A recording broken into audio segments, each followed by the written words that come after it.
Hello, and welcome back to Storytime Classics Live, produced by Southwest Shakespeare Company. I am your host with the most. Hi, I'm Bo Heckman, and today we are continuing in our series of Sherlock Holmes stories, The Hound of the Baskervilles.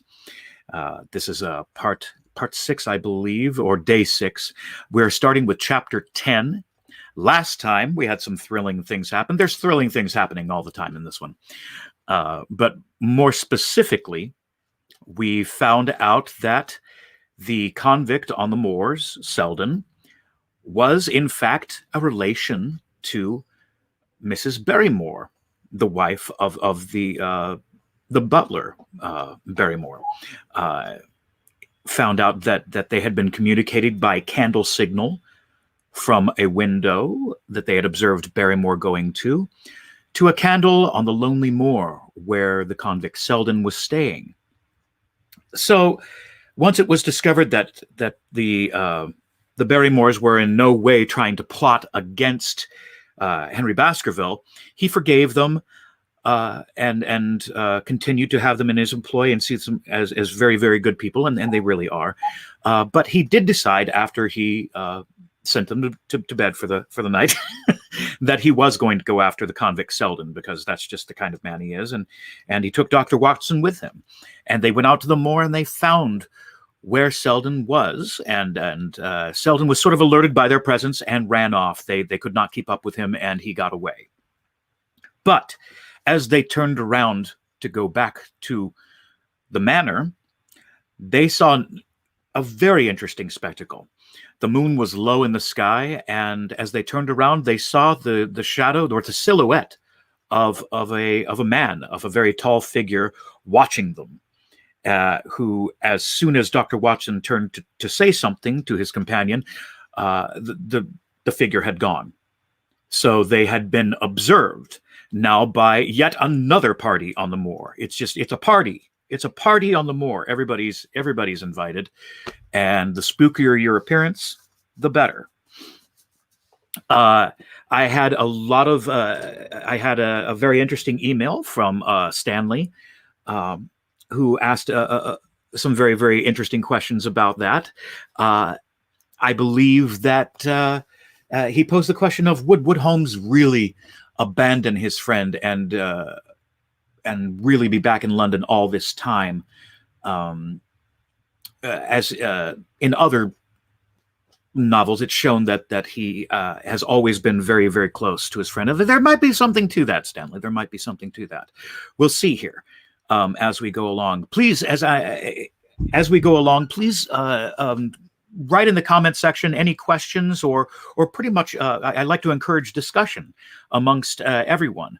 And if you want to send in an email, you can send it to I believe it is.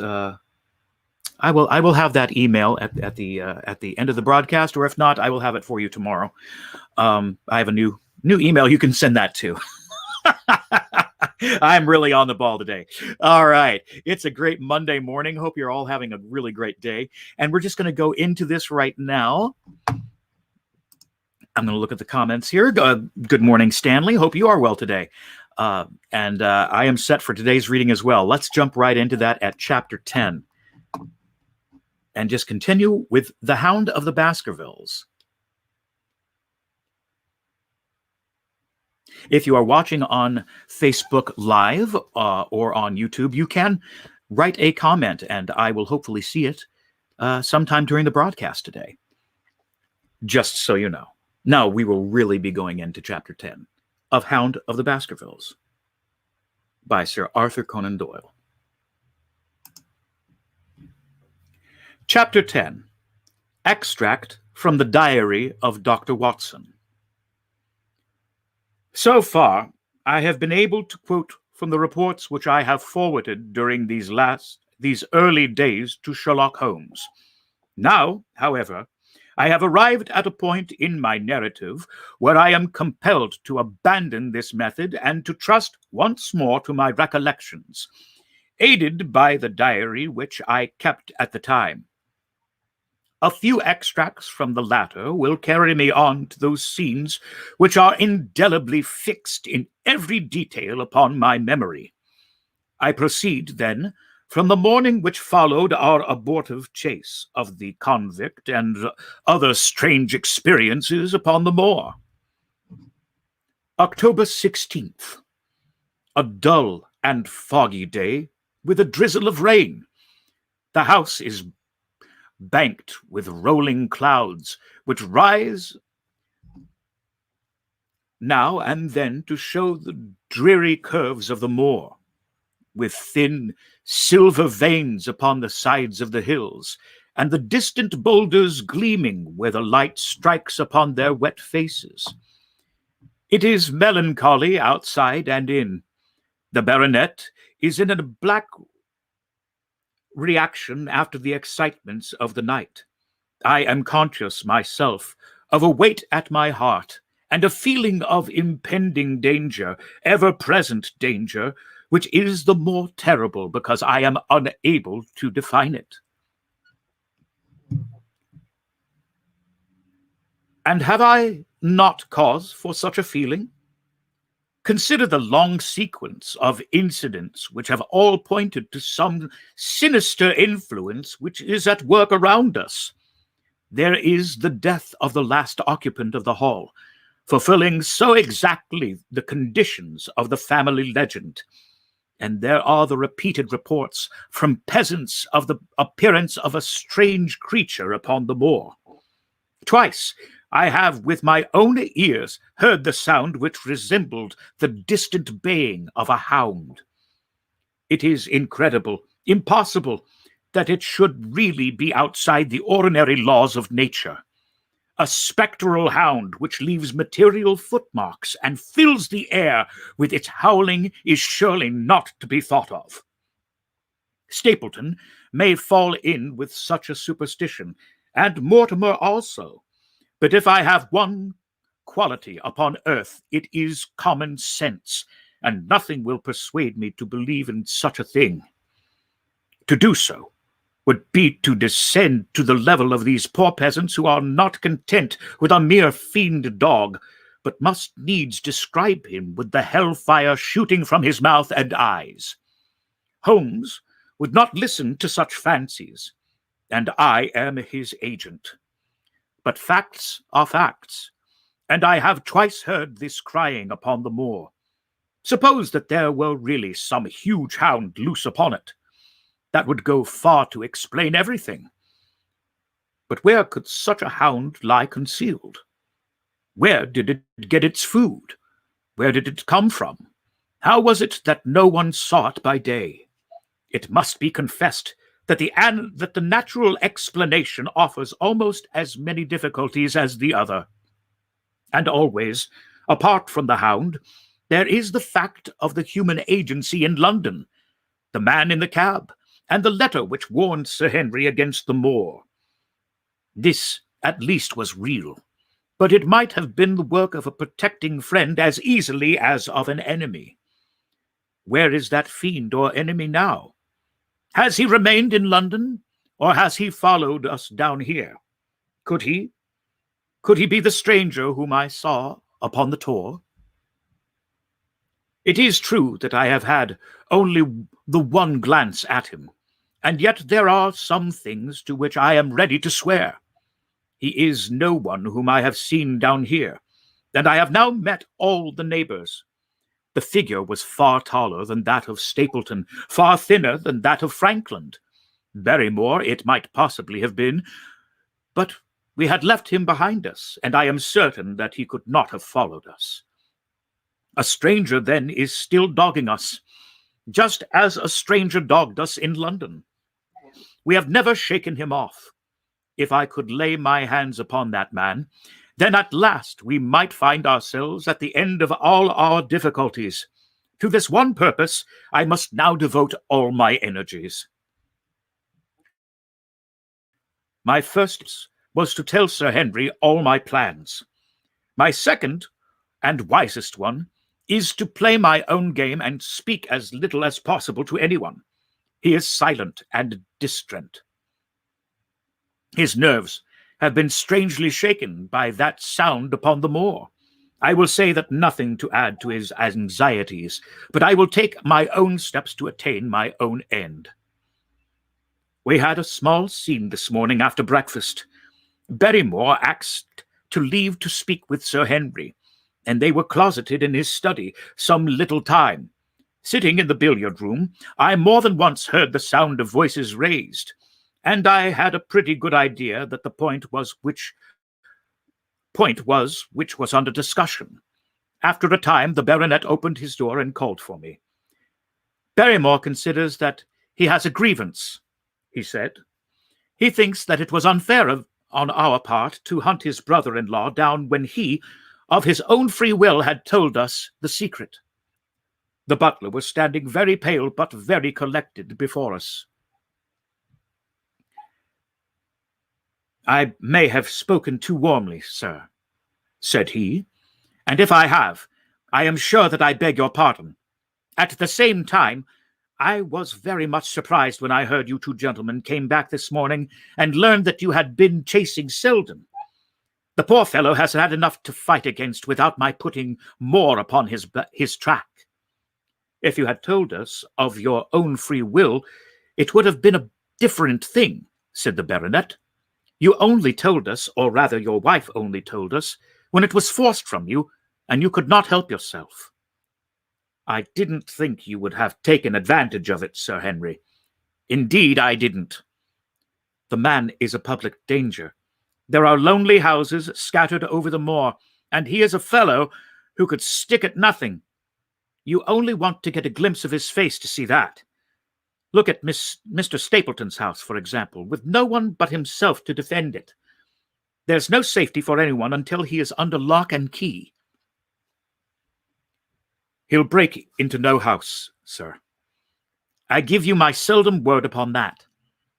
But he will never trouble anyone in his country again. I assure you, Sir Henry, that in a few days the necessary arrangements will have been made, and he will be on his way to South America. For God's sake, sir, I beg of you not to let the police know that he is still on the moor. They have given up the chase there, and he can lie quiet until the ship is ready for him. You can't tell on him without getting my wife and me into trouble. I beg you, sir, to say nothing to the police. What do you say, Watson?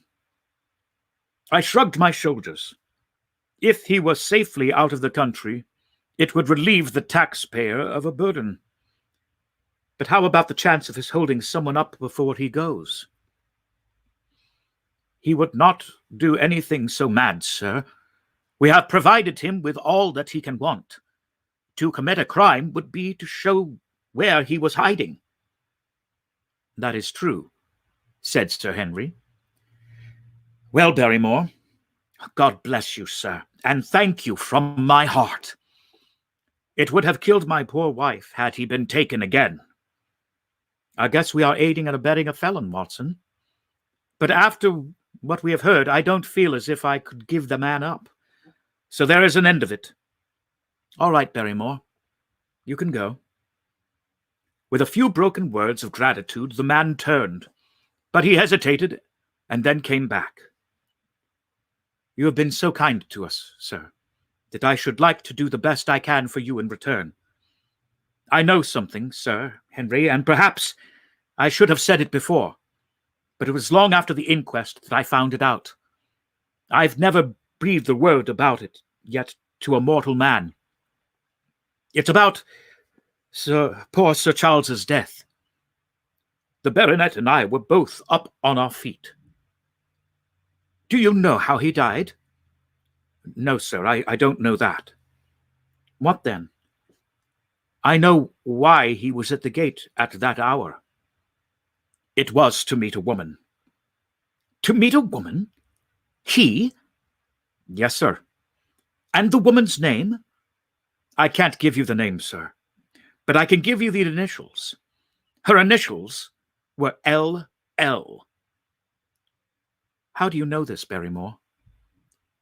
Well, Sir Henry, your uncle had a letter that morning. He had usually a great many letters, for he was a public man and well known for his kind heart, so that everyone who was in trouble was glad to turn to him. But that morning, as it chanced, there was only this one letter, so I took the more notice of it. It was from Coombe, Tracy. It was addressed in a woman's hand. Well? Well, sir, I thought no more of the matter, and never would have done it had it not been for my wife. Only a few weeks ago she was cleaning out Sir Charles's study. It had never been touched since his death, and she found the ashes of a burned letter in the back of the grate. The greater part of it was charred to pieces, but one little slip, the end of a page, hung together, and the writing could still be read, though it was grey on a black ground. It seemed to us to be a postscript at the end of the letter, and it said, "Please, as you are a gentleman, burn this letter, and be at the gate by 10 o'clock. Beneath it was signed the initials L.L. Have you got that slip? No, sir. It crumbled all to bits after we moved it. Had Sir Charles received any other letters in the same writing? Well, sir, I took no particular notice of his letters. I should not have noticed this one, only it happened to come alone.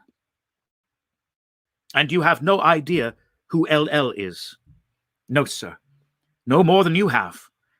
But I expect if we could lay our hands upon that lady, we should know more about Sir Charles's death.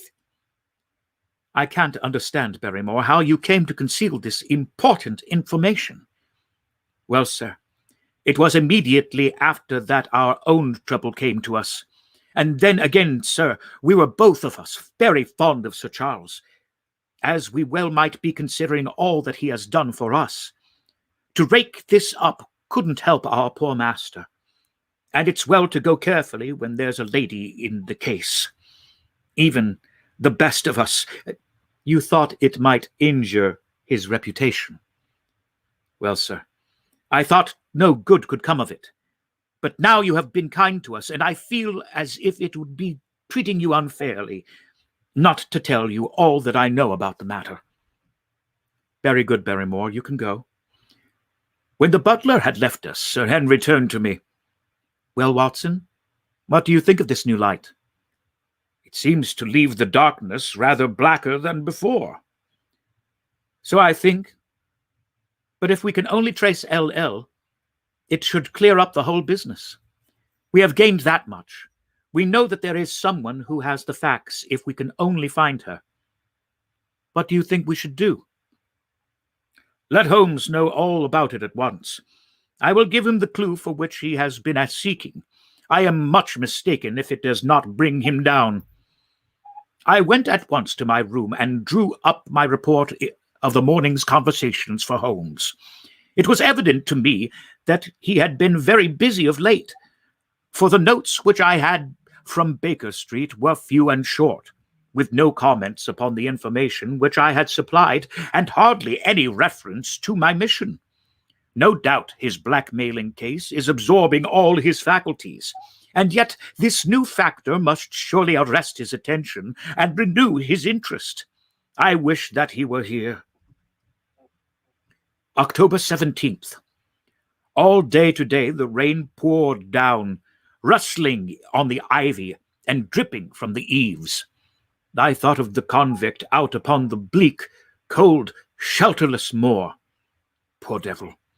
Whatever his crimes, he has suffered something to atone for them. And then I thought of that other one, the face in the cab, the figure against the moon.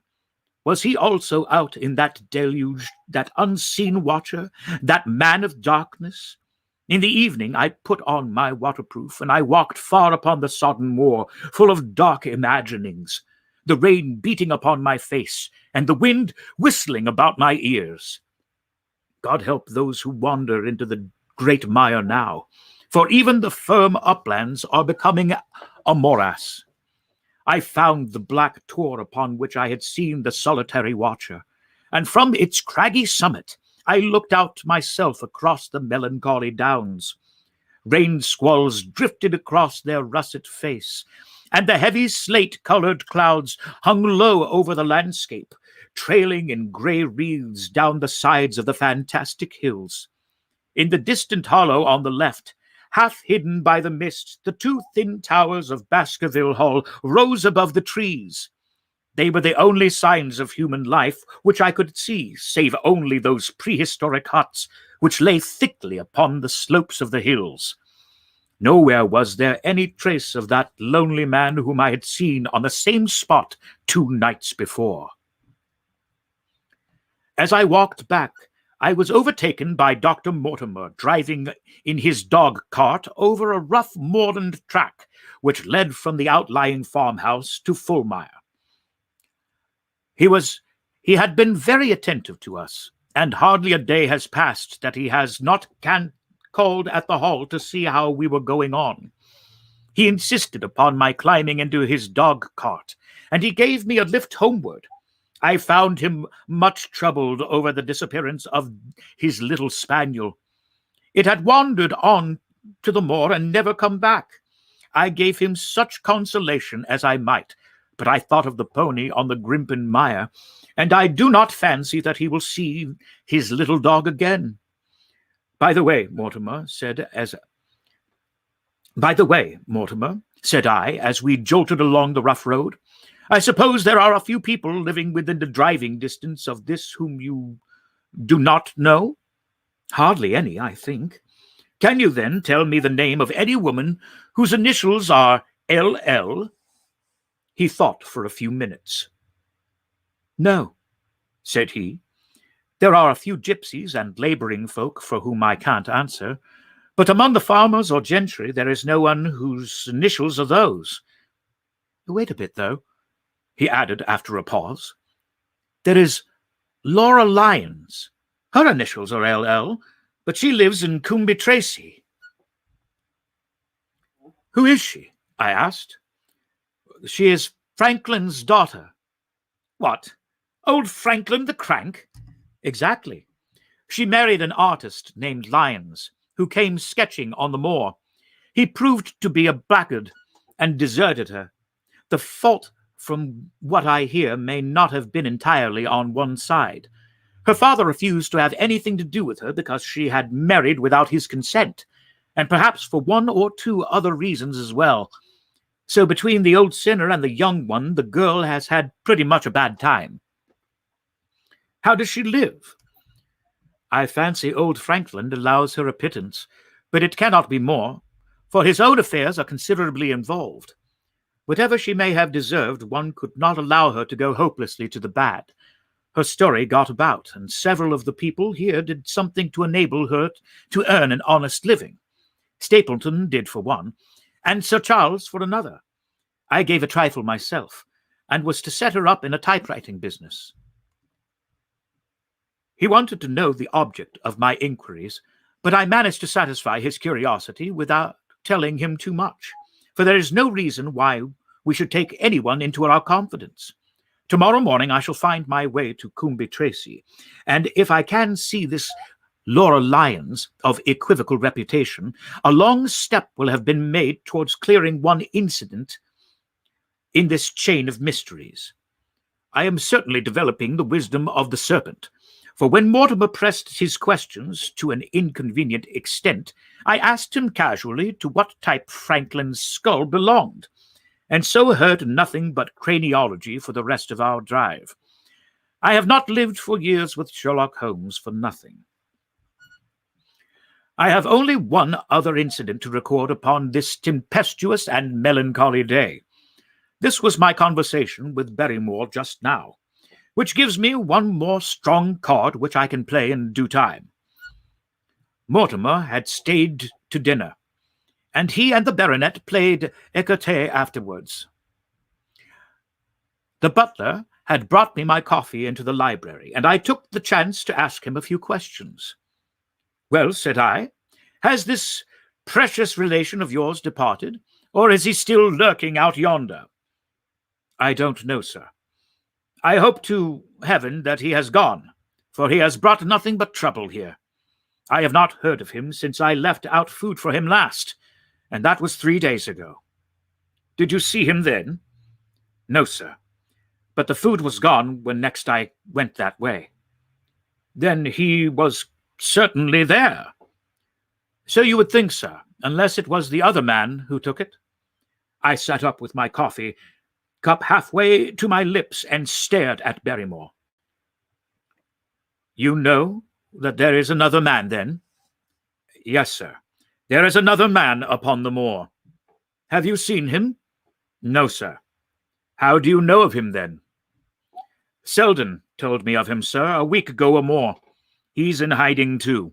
But he's not a convict, as far as I can make out. I don't like it, Dr. Watson. I tell you straight, sir, that I don't like it. He spoke with a sudden passion of earnestness. Now listen to me, Barrymore. I have no interest in this matter, but that of your master. I have come here with no object except to help him. Tell me, frankly, what is it that you don't like? Barrymore hesitated for a moment, as if he regretted his outburst or found it difficult to express his own feelings in words. It is all these goings-on, sir, he cried at last, waving his hand towards the rain-lashed window which faced the moor. There is foul play somewhere, and there's black villainy brewing.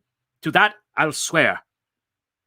Very glad I should be, sir, to see Sir Henry on his way back to London again. But what is it that alarms you? Look at Sir Charles's death. That was bad enough for all that the coroner said. Look at the noises on the moor at night. There's not a man would cross it after sundown if he was paid for it. Look at this stranger hiding out yonder and watching and waiting. What's he waiting for? What does it mean? It means no good to anyone if the name of Baskerville, and very glad I shall be to quit of it all on the day that Sir Henry's new servants are ready to take over the hall. But about this stranger, said I, can you tell me anything about him?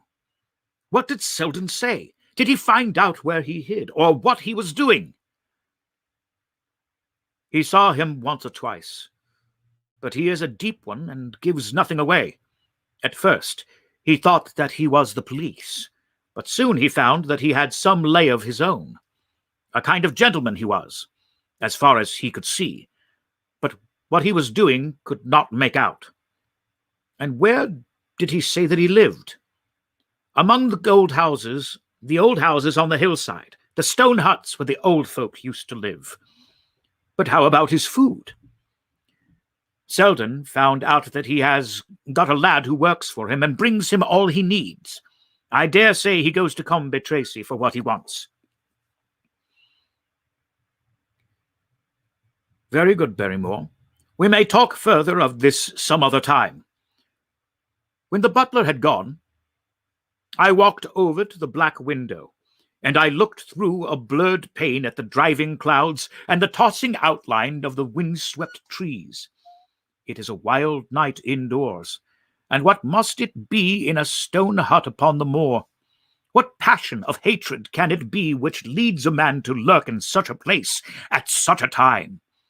And what deep and earnest purpose can he have which calls for such a trial? There, in that hut upon the moor, seems to lie the very centre of that problem which has vexed me so sorely. I swear that another day shall not have passed before I have done all that man can do to reach the heart of the mystery.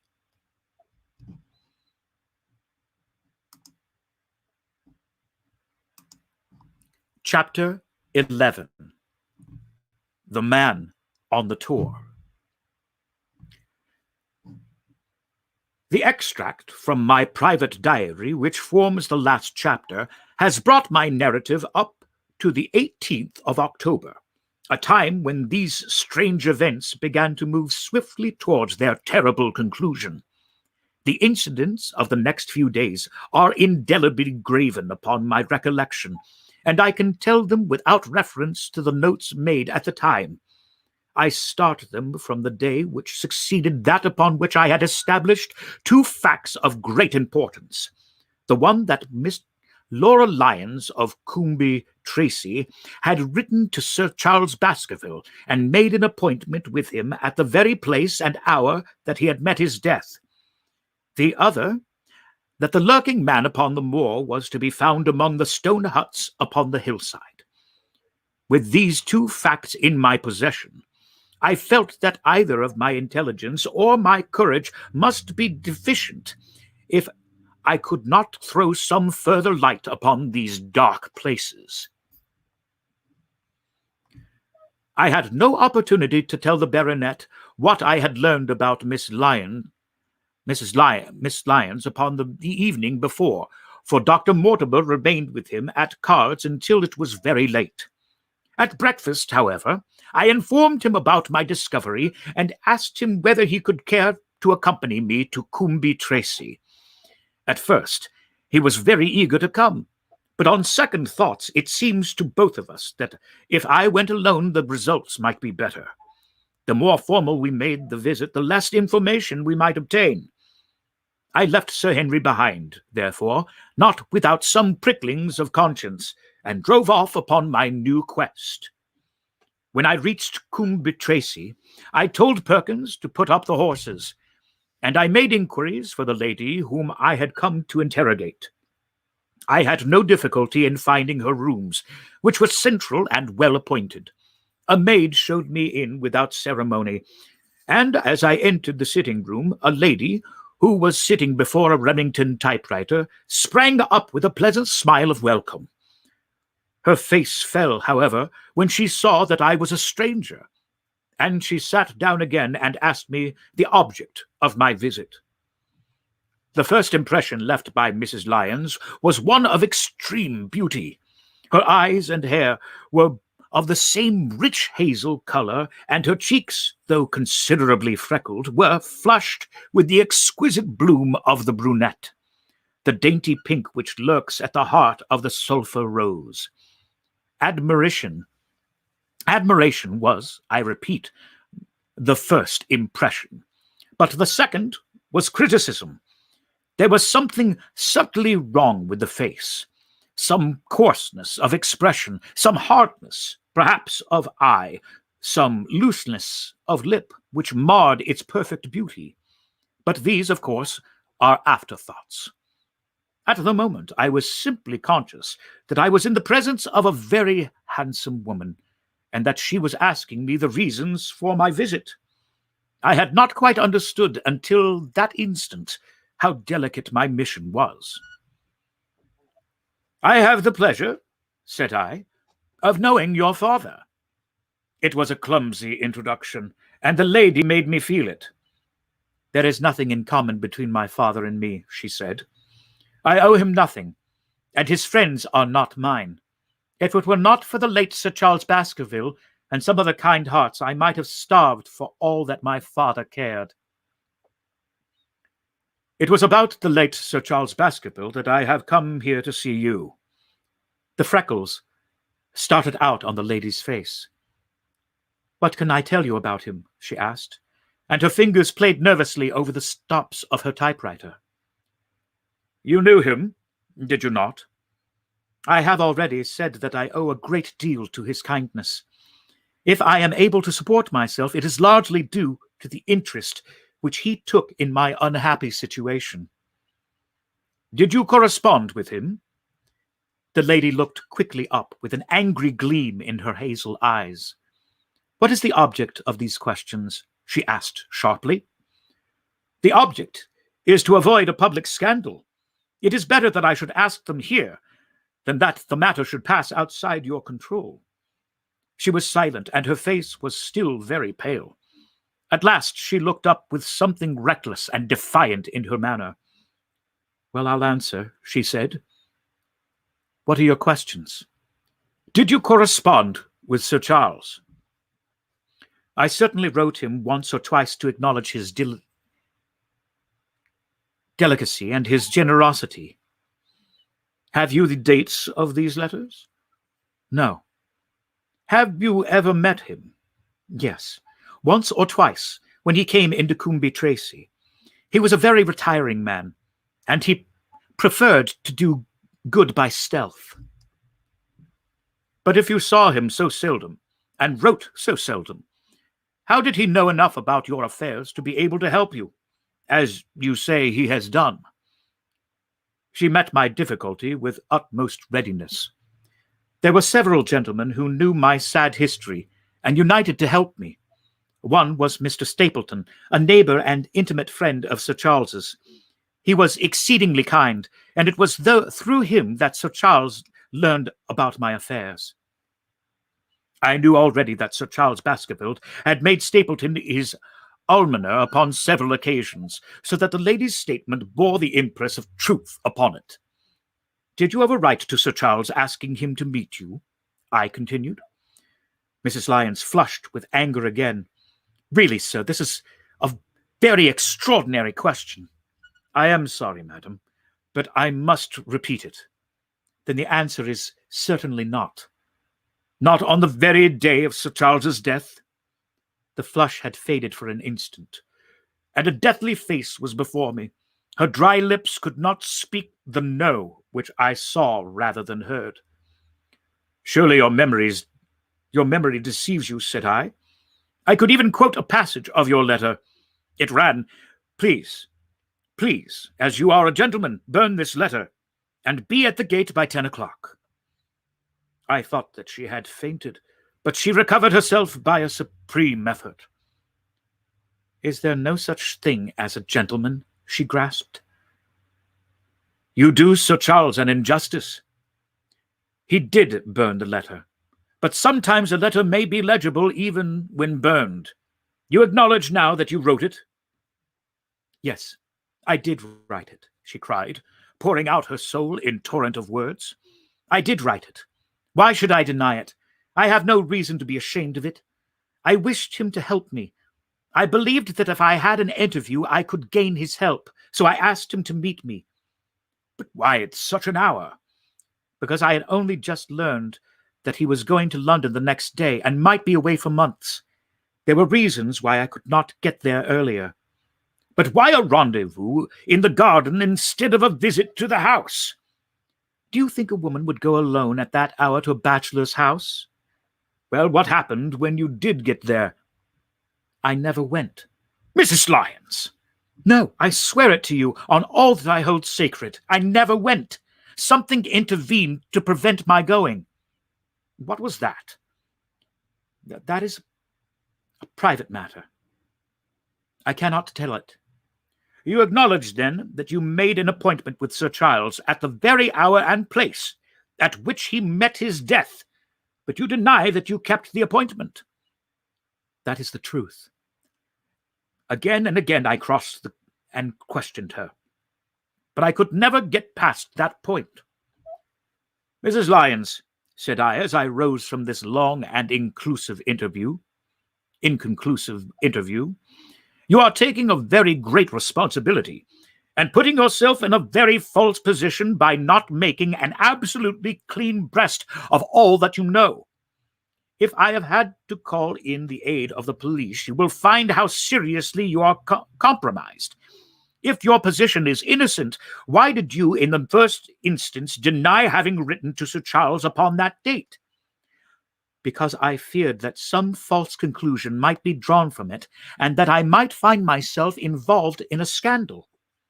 And why were you so pressing that Sir Charles should destroy your letter? If you have read the letter, you will know. I did not say that I had read all the letter. You quoted some of it. I quoted the postscript. The letter had, as I said, been burned, and it was not all legible. I ask you once again why it was that you were so pressing that Sir Charles should destroy this letter which he had received on the day of his death. The matter is a very private one. The more reason why you should avoid a public investigation. I will tell you again, then. If you have heard anything of my unhappy history, you will know that I made a rash marriage and had reason to regret it. I have heard so much. My life has been one incessant persecution from a husband whom I abhor. The law is upon his side, and every day I am faced by the possibility that he may force me to live with him.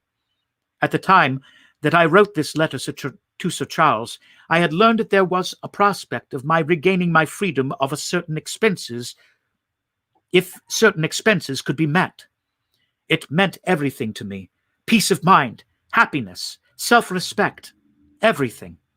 I knew Sir Charles's generosity, and I thought that if he heard the story from my own lips, he would help me. Then how is it that you did not go? Because I received help in the interval from another source. Why then did you not write to Sir Charles and explain this? So I should have done that I had not seen his death? So I should have done had I not seen his death in the paper next morning. The woman's story hung coherently together, and all my questions were unable to shake it. I could only check it by finding if she had, indeed, instituted divorce proceedings against her husband at or about the time of the tragedy. It was unlikely that she would dare to say that she had not been to Baskerville Hall if she really had been, for a trap would be necessary to take her there, and could not have returned to Coombe Tracy until the early hours of the morning. Such an excursion could not be kept secret. The probability was, therefore, that she was telling the truth, or, at least, a part of the truth. I came away baffled and disheartened. Once again, I had reached that dead wall which seemed to be built across every path by which I had tried to get at the object of my mission. And yet the more I thought of the lady's face and of her manner, the more I felt that something was being held back from me. Why should she turn so pale? Why should she fight against every admission until it was forced from her? Why should she have been so reticent at the time of the tragedy? Surely the explanation of all this could not be as innocent as she would have me believe. For the moment, I could proceed no farther in that direction, but must turn back to that other clue which was to be sought of among the stone huts upon the moor. Excuse me for a moment while we pause for the real hound of the Baskervilles. Shh.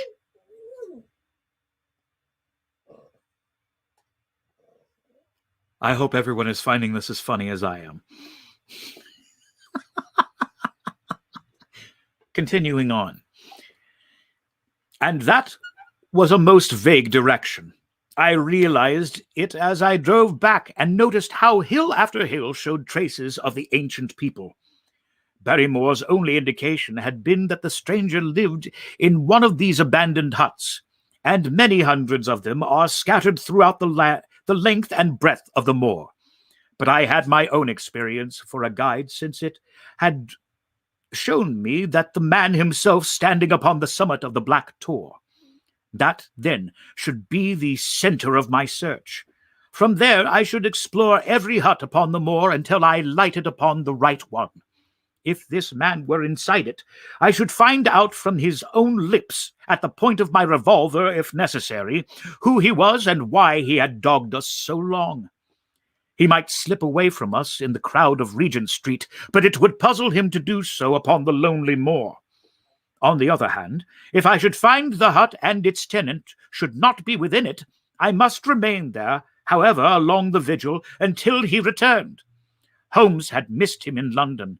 It would indeed be a triumph for me if I could run him to earth where my master had failed. Luck had been against us again and again in this inquiry, but now at last it came to my aid. And the messenger of good fortune was none other than Mr. Frankland, who was standing, grey-whiskered and red-faced, outside the gate of his garden, which opened on to the high road along which I travelled. "Good day, Dr. Watson," cried he with unwonted good humour. "You must really give your horses a rest and come in and have a glass of wine, and to congratulate me."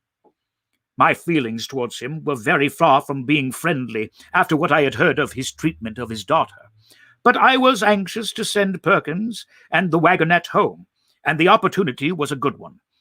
I alighted and sent a message to Sir Henry that I should walk over in time for dinner. Then I followed Franklin into his dining room.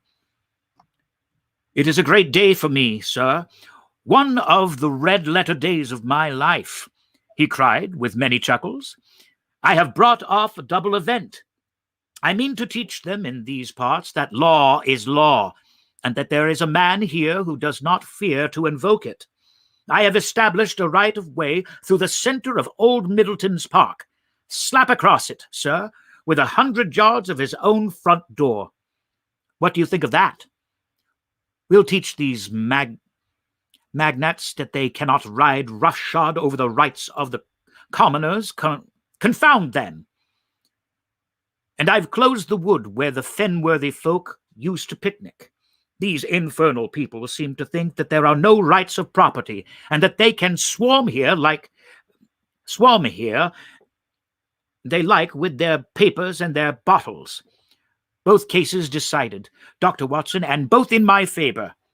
I haven't had such a day since I had Sir John Morland for trespass because he shot his own warren. How on earth did you do that? Look it up in the book, sir. I will repay reading Frankland versus Morland, Court of Queen's Bench. It cost me £200, but I got my verdict. Did it do you any good? None, sir. None. I am proud to say that I had no interest in the matter. I act entirely from sense of public duty. I have no doubt, for example, that the Fernworthy people will burn me in effigy tonight. I told the police last time they did it that they should stop those disgraceful exhibitions. The county constabulary is in a scandalous state, sir, and it has not afforded me the protection to which I am entitled. The case of Frankland versus Regina will bring the matter before the attention of the public. I told them that they would have occasion to regret their treatment of me, and already my words have come true. How so? I asked. The old man put on a very knowing expression. Because I tell them what they are dying to know, but nothing would induce me to help the rascals in any way. I had been casting round for some excuse by which I could get away from his gossip, but now I began to wish to hear more of it. I had seen enough of the contrary nature of the old sinner to understand that any strong sign of interest would be the surest way to stop his confidences. Some poaching case, no doubt, said I, with an indifferent manner. Ha ha, my boy, a very much more important matter than that. What about the convict on the moor? I stared. You don't mean that you know where he is, said I. I may not know exactly where he is, but I am sure that I could help the police to lay their hands on him. Has it never struck you that the way to catch the man was to find out where he got his food and so trace it to him?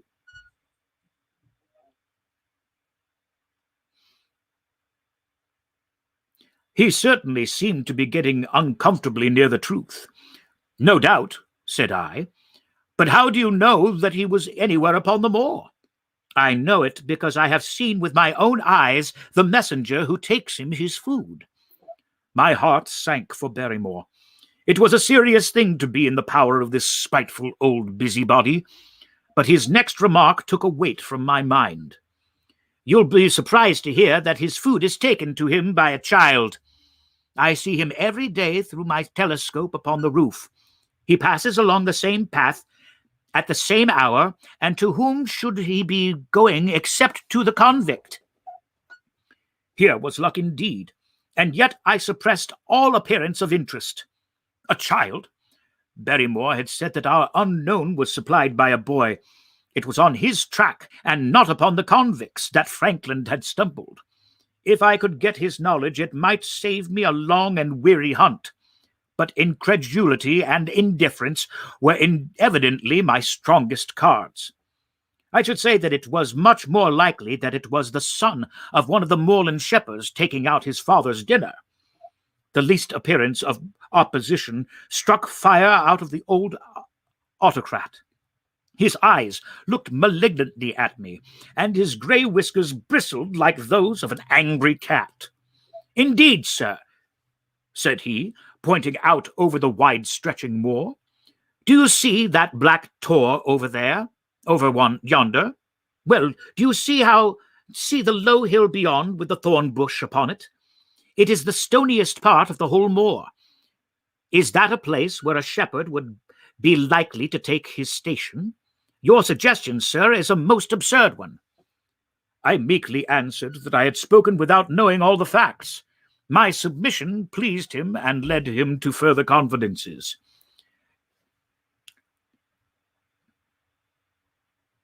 "You may be sure that I have very good grounds before I come to an opinion. I have seen the boy again and again with his bundle, every day and sometimes twice a day. I have been able... But wait a moment, Dr. Watson. Do my eyes deceive me, or is this at the very present moment something moving upon the hillside?" It was several miles off, but I could distinctly see a small, dark dot against the dull green and grey. "Come, sir, come," cried Frankland, rushing upstairs. "You will see with your own eyes and judge for yourself." The telescope, a formidable instrument mounted upon a tripod, stood upon the flat lids of the house. Frankland clapped his eye to it and gave a cry of satisfaction. "Quick, Dr. Watson, quick, before he passes over the hill." There he was, sure enough, a small urchin with a little bundle under his shoulder, toiling slowly up the hill. When he reached the crest, I saw the ragged, uncouth figure outlined for an instant against the cold blue sky. He looked round with him with a furtive and stealthy air, as one who dreads pursuit. Then he vanished over the hill. Well, am I right? Certainly there is a boy who seems to have some secret errand, and what the errand is, even to a county constable could guess. But not one word shall they have from me, and I bind you to secrecy also, Dr. Watson. Not a word. You understand? Just as you wish. They have treated me shamefully. Shamefully! When the facts come out in Frankland versus Regina, I venture to think that a thrill of indignation will run through the country. Nothing would induce me to help the police in any way, for they all cared it might have been me, instead of my effigy, which these rascals burned at the stake. Surely you are not going. You will help me to empty the decanter in honor of this great occasion. But I resisted all his solicitations and succeeded in dissuading him from his announced intention of walking home with me. I kept the long road as long as his eye was on me, and then I struck off against the moor and made for the stony hill over which the boy had disappeared. Everything was working in my favor, and I swore that it should not be through lack of energy or perseverance that I should miss the chance which fortune had thrown in my way. The sun was already sinking when I reached the summit of the hill, and the long slopes beneath me were all golden green on one side and grey shadow on the other. A haze lay low upon the farthest skyline, out of which jutted the fantastic shapes of Believer and Vixen Tor. Over the wide expanse there was no sound and no movement. One great grey bird, a gull or curlew, soared aloft in the blue heaven.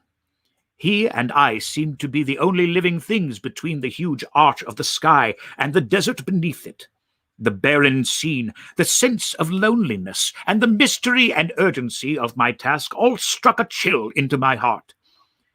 The boy was nowhere to be seen, but down beneath me in a cleft of the hills there was a circle of the old stone huts, and in the middle of them there was one which retained sufficient roof to act as a screen against the weather. My heart leaped within me as I saw it. This must be the burrow where the stranger lurked. At last my foot was on the threshold of his hiding place. His secret was within my grasp. As I approached the hut, walking as warily as Stapleton would do when with poised net he drew near the settled butterfly, I satisfied myself that the place had indeed been used as a habitation. A vague pathway among the boulders led to the dilapidated opening which served as a door. All was silent within. The unknown might be lurking there, or he might be prowling on the moor. My nerves tingled with the sense of adventure. Throwing aside my cigarette, I closed my hand upon the butt of my revolver, and, walking swiftly up to the door, I looked in. The place was empty. But there were ample signs that I had not come upon a false scent. This was certainly where the man lived. Some blankets rolled in, a waterproof lay upon that very stone slab upon which Neolithic man had once slumbered. The ashes of a fire were heaped in a rude grate. Beside it lay some cooking utensils and a bucket half full of water. A litter of empty tins showed that the place had been occupied for some time, and I saw, as my eyes became accustomed to the checkered light, a pannikin and a half-full bottle of spirits standing in the corner. In the middle of the hut, a flat stone served the purpose of a table, and upon this stood a small cloth bundle, the same, no doubt, which I had seen through the telescope upon the shoulder of the boy. It contained a loaf of bread, a tinned tongue, and 2 tins of preserved peaches. As I set it down again after having examined it, my heart leaped to see that beneath it there lay a sheet of paper with writing upon it.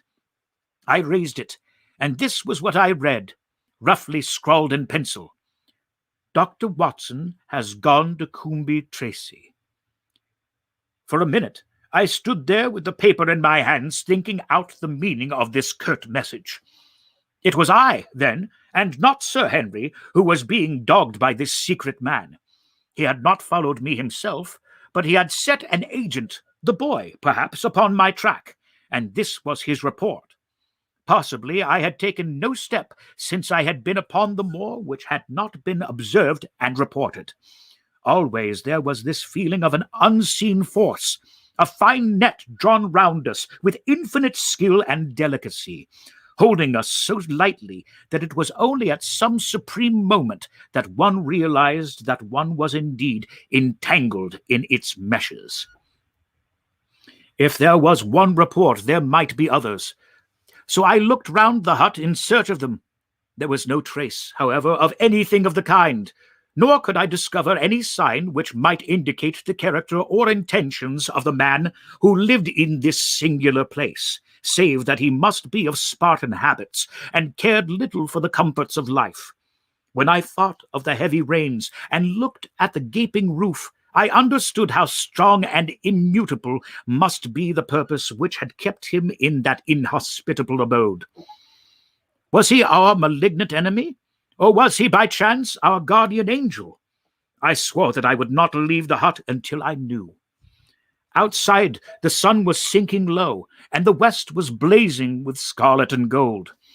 Its reflection was shot black in ruddy patches by the distant pools which lay amid the great Grimpen mire. There were the 2 towers of Baskerville Ruddy.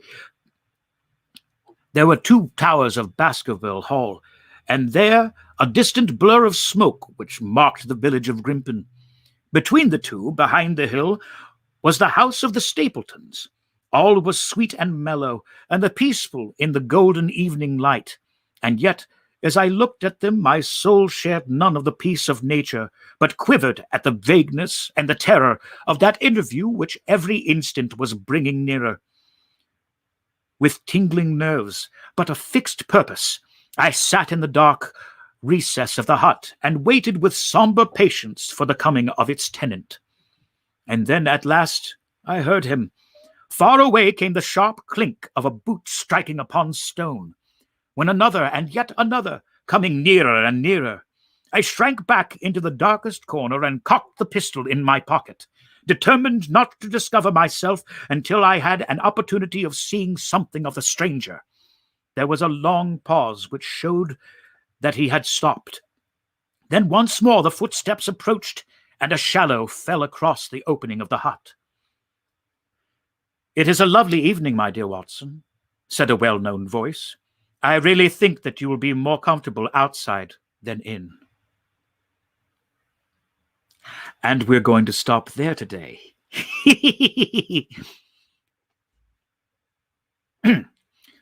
And we will begin tomorrow with Chapter 12, Death on the Moor.